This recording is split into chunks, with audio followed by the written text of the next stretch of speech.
Buenas, ¿qué tal? En primer lugar, presentarme. Me llamo Jesús Albarrán. Espero que podamos desarrollar la conferencia lo más cómodo posible debido a las extraordinarias circunstancias. Espero que os encontréis bien y vuestra familia también esté sana y que podamos reflexionar sobre los diferentes temas, ¿no? que puedan surgir de esta y de otras conferencias o ponencias, ¿no? Nos vamos a adentrar en lo grotesco en Bob Dylan, la bacanal y el festín caramelesco en la trilogía eléctrica. He titulado la ponencia así porque vamos a estudiar un periodo muy concreto de la trayectoria de Dylan. Es el periodo en el que, digamos, cuelga la guitarra acústica y viaja hacia los derroteros eléctricos, ¿no? Que estaban empezando a emerger en el panorama norteamericano, influido sobre todo por bandas británicas como The Animals o Rolling Stone, por ejemplo. Y vamos a centrarnos en lo grotesco, pero antes vamos a intentar ver una de las características esenciales que, a mi juicio, llevaron a Dylan a estos derroteros estéticos, ¿no? De lo grotesco. No se puede entender lo grotesco de Dylan sin comprender cierto baño existencialista que había en estos tres discos, ¿no? Empezaba a diluirse ese realismo de canción protesta de los años 60 que Dylan bebió de Buddy Guthrie o de Pete Seeger, ¿no? Entre otros, ¿no? Esta noción existencialista que comienza a verse en Dylan, preferiblemente sin leer a los clásicos, porque en un montón de entrevistas le preguntan si él realmente ha leído o no a Heidegger, a Camus o a Sartre, ¿no? Y él dice que evidentemente no. Pero sí que hay un cambio estético que se demuestra a través de una cierta angustia, ¿no? Y de una cierta nostalgia, ¿no? Que tiene mucho que ver con este acaecimiento de la conciencia plena de la muerte en cada segundo, ¿no? que hablaba Camus en el mito de Sísifo, ¿no? Os quiero dejar un vídeo muy revelador en este sentido, que es una entrevista que le hicieron a la revista Time cuando él estaba en su primera gira por Inglaterra, su primera gran gira por Inglaterra, en el 65, y que aparece en el documental Don't Look Back, montado por Pennebaker, por el alemán Pennebaker, y se estrenó en el 73, si no me equivoco. Os dejo el enlace porque habla en estos términos de conciencia plena de la mortalidad, ¿no? Y esta nostalgia y esta angustia existencial, o por lo menos la presencia soterrada de ella en las canciones que estaba comenzando a crear Dylan, digamos que es la vehícula de cierta noción de humor, ¿no? Como vamos a ver a continuación, pero ya digo que es difícil entender lo grotesco sin este giro progresivo, existencialista de la materia prima dylaniana, ¿no? Ahora nos adentramos en lo grotesco. Lo grotesco es aquello que no es canónico, es aquello que expresa la monstruosidad, pero deformada por la risa, ¿no? Por cierta dosis de humor, ¿no? Los orígenes del grotesco se remontan al siglo XV, en una excavación subterránea que se llevó a cabo en las termas de Tito, y se encontró un nuevo tipo de pintura ornamental que era muy oscura, muy monstruosa, muy áspera. Se llamó grotesco porque venía de gruta, la gruta italiana, ¿no? Y a partir del siglo XVIII, digamos que la estética se comienza a prestar atención a estas formas marginales de lo grotesco, ¿no? De aquello que subvierte las formas de la realidad, las claras formas de la realidad, ¿no? Como decía Vasari. Y a partir del siglo XVIII, digamos que más homogéneamente lo grotesco nos acompaña en todo tipo de arte, ¿no? Tradicionalmente, en la teoría de la estética existen variaciones en cuanto al concepto de grotesco. Nosotros nos vamos a centrar en tres definiciones. Una que es de Cassirer, otra de Bakhtin, el teórico ruso, y otra de David Roas, el español especialista en los cuentos fantásticos.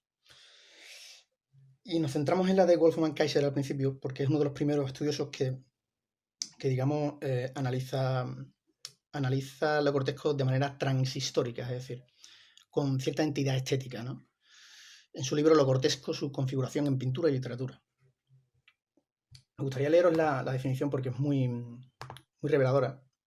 Y la definición de Kaiser dice así: estamos aterrados porque es nuestro mundo el que deja de ser de fiar. Lo grotesco infunde miedo a la vida más que miedo a la muerte. la progresiva disolución que ha ocurrido desde el arte ornamental del Renacimiento, la pérdida de identidad, el desorden natural en tamaño y forma, la suspensión de la categoría de los objetos, la destrucción de la personalidad y la fragmentación del orden histórico. Las bestias apocalípticas emergen, los demonios nos poseen. Lo que se nos introduce se mantiene incomprensible, inexplicable e impersonal. Somos incapaces de orientarnos en un mundo alienado, porque es absurdo. Como género artístico, la tragedia se abre precisamente dentro de la esfera del sinsentido y de la absurdez, de un significado profundo. El creador de lo grotesco no puede, y no debe sugerir un significado. Lo grotesco es un juego con lo absurdo, pero debe también llevar al jugador lejos, privarle de su libertad y hacerle sentir miedo de los fantasmas que tan frívolamente invoca. A pesar de toda la desesperanza y el horror inspirados por las fuerzas oscuras, el verdadero retrato artístico afecta a una secreta liberación. La oscuridad se ha visto, los poderes ominiosos descubiertos, las fuerzas incomprensibles convertidas, una interpretación de lo grotesco, una tentativa de invocar y subyugar los aspectos demoníacos del mundo. Digamos que es enfrentarse a lo monstruoso desde la plena conciencia de lo monstruoso y desde la valentía de nombrarlo, ¿no?, como tal. De formar esa realidad, ¿no?, en una perversión abominable, ¿no? El concepto de lo grotesco en Bakhtin tiene unas connotaciones mucho más livianas. Él decía que lo grotesco tiene que estar transido por un concepto que él llamaba la risa carnavalesca, y que es una risa afilada, pero también cómica y desenfadada. Deja entrever lo abominable, lo horrible, lo monstruoso, pero de manera más amena y liviana, ¿no?, digamos. Para él, la risa carnavalesca tiene esta serie de características. Es una risa popular y universal, donde todo el mundo se ríe y se ríe de todo, radicalmente opuesta por ello a la risa romántica, bañada de ironía y sarcasmo, sombría y maligna, que presenta el mundo como algo terrible y ajeno al ser humano. Coincidimos más plenamente con el concepto de David Roas, que digamos aúna las dos dimensiones, la de Kaiser y la de Bakhtin. Digamos que él comprende la risa y lo abominable, ¿no?, y que en el caso de lo grotesco siempre hay un distanciamiento del lector y del objeto humorístico que viene identificado, ¿no?, por la hipérbole y la deformación de dicha categoría, ¿no? De ese modo, los seres, objetos y situaciones representados siempre se sitúan, evidentemente, en una posición inferior, ¿no?, al receptor. Vamos a intentar establecer una taxonomía para estudiar lo grotesco en las tres obras eléctricas de Dylan. Una que sea de Cassirer y otra, digamos, que se sustente en esa risa carnavalesca, ¿no?, de Bakhtin.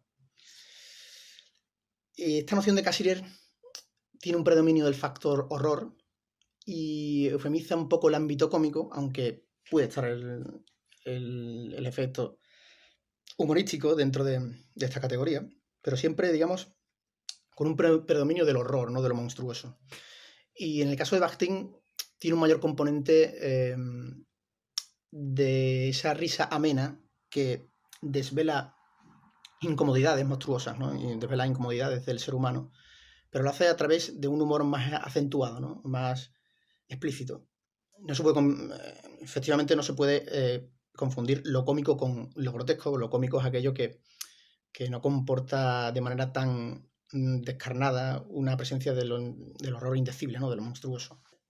La trilogía eléctrica se basa en 3 discos eléctricos que Dylan crea desde el 65 al 66, en un mismo año publica 2, y lo conforman estos 3 discos: Bringing All Back Home, del 65, Highway 61 Revisited, 65, y Blonde on Blonde, del 66. Para mí uno de las cumbres de Dylan, Blonde on Blonde. Dispuesta esta taxonomía, esta categoría, ¿no?, nos hemos centrado en el análisis de las canciones y digamos unos ejemplos. Al establecer las dos categorías, a una la hemos llamado el festín carnavalesco y otra la bacanal, ¿no? La que está más polarizada hacia Kaiser la hemos llamado la bacanal, y la que se encuentra más polarizada con esta noción bachtiana de lo grotesco la hemos llamado el festín carnavalesco. Hemos analizado las canciones que bajo nuestro juicio, tienen ese peso grotesco. En el disco Bringing All Back Home encontramos 5 canciones: Subterranean Homesick Blues, Of Love Blues, Bob Dylan On the 15th Dream, It's Alright Ma, I'm Only Bleeding, y On the Road Again.